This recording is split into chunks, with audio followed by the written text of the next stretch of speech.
তুমি ছিল অন্য কারো গল্পে লেখা এক আলোর নাম, আর আমি ছিলাম সেই ছায়া যে আলো খুঁজতে গিয়ে নিজেকে হারিয়ে ফেলেছি অন্ধকারে। তুমি চলে গেছো তোমার পথে, তোমার নিয়তির দিকে দৃঢ় পায়ে হেঁটে, আর আমি থেমে গেছি সেই মোড়ে যেখানে আজও তোমার স্মৃতি ভেসে বেড়ায়। তুমি পেয়েছিলে তোমার প্রাপ্য সুখ, নতুন আশা, নতুন ভালোবাসা, নতুন স্বপ্ন, কিন্তু আমি পেয়েছিলাম চোখ ভরা অন্ধকার, যেখানে রাত নামলেই ভেঙে পড়ে স্মৃতির দেয়াল।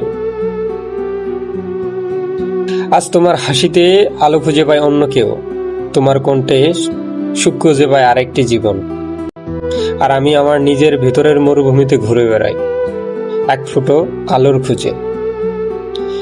ভেবেছিলাম হয়তো তুমি একদিন ফিরবে, কিন্তু তুমি ফিরেছিলে স্বপ্নে, নীরবে ক্ষণিকের জন্য, যেন ভেসে আসা বাতাসের অসমাপ্ত কোনো গান।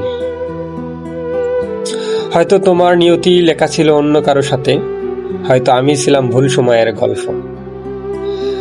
আমি হারিয়ে গেছি তোমার সেই গল্পে অদেখা বিরাম চিহ্ন হয়ে। তবুও প্রতিটি প্রার্থনায় তোমার নামটি প্রথমে আসে, কারণ সবকিছু ধ্বংস হয়ে গেলেও আমার ভালোবাসা ধ্বংস হয়নি।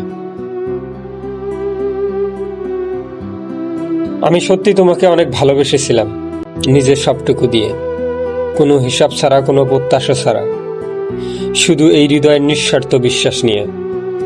কিন্তু তবুও তুমি আমার হওনি, তুমি হয়েছিল অন্য কারো।